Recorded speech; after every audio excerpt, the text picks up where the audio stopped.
It was like, oh, wow. You know, when you can see that result, and it's liberating, absolutely liberating.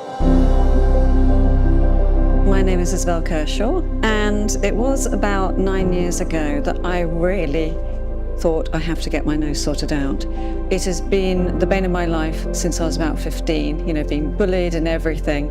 And goodness knows why it took so long, but I'm glad it did, because I didn't take long to find what I felt was the right person for me. And Rhinoplasty London had the balance between ultra professionalism and approachability.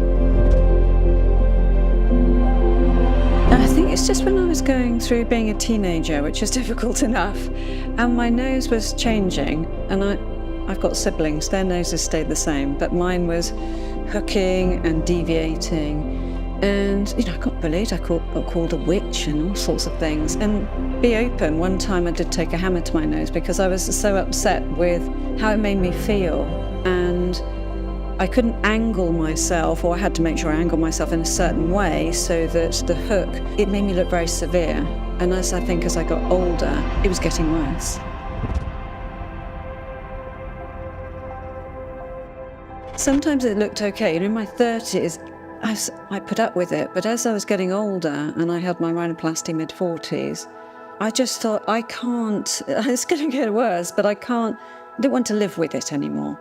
It is one of those things that if you feel like you want to do something about it, I didn't feel it was vanity, and I didn't want anybody else to help me make that decision for me. And I think I was being held back because I was worried about what my parents thought, to be fair. But I felt I made the right decision. You know, I think some places could be quite conveyor belt, and it is on your face, and it can't be hidden if it goes wrong. So I think going for cheaper options could not serve you well. This was very well priced, but the care, the aftercare, the pre-care, the aftercare, and the fact that I'm here 9 years later really is a testimony to the fact that Rhinoplasty London and Lydia and Charles have become wonderful people actually in my life. Again, being very open.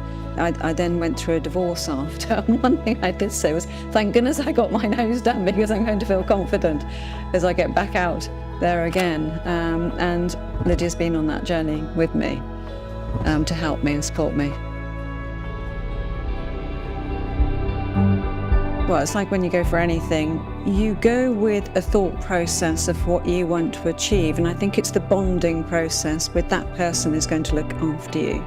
She's so warm, and she was directional. I don't want somebody saying, oh, you look fine. She actually said that nose doesn't suit your face. So the structure and the technical words that she used to help me really understand that I was making the right decision was really important to me. She didn't sell anything. She just sat there and said, this is how I can help you. You have to go away and think about it and do your homework and research. I went home and I said, no, I don't need to do any homework, I'm coming back. I just thought the whole umbrella of Rhinoplasty London, that's a really strong team, really helped you feel comfortable and confident that they were going to do with your nose what you wanted them to do. I was very relaxed from the word go, and I think that's very important for doctors, is to have that understanding of how to make your client feel very comfortable. You know, you can feel very awkward talking about the reasons why you're there. And what was really great was that she showed me befores and afters with modern technology. And it was like, oh, wow. You know, when you can see that result and I had a very deviated septum and I had a very hooky nose. And for that just to be taken off, I mean, I used to spend a lot of my time going like that, going, oh, that's so much better, because of this hook that I had. And I used to be able to see it in my eyes. I don't see anything now. And it's liberating, absolutely liberating. Oh, beyond. It's so weird, and people think, really, you know, it shouldn't have to affect your life. Nothing the way you look should affect you and your confidence, but it does. And I think when I started out, actually I couldn't breathe very well, and it started out as an NHS situation, but because I wanted the dorsal hump sorted out as well, that's when I went privately. But I think you've only got one life to live. It is an investment, but I have to say, save up, and if it's the thing that you want to do, it's so transformative. It's like living a free life, having a real weight off your shoulders. I can't recommend it enough. From end to end, the service has been phenomenal and worth every single penny for me.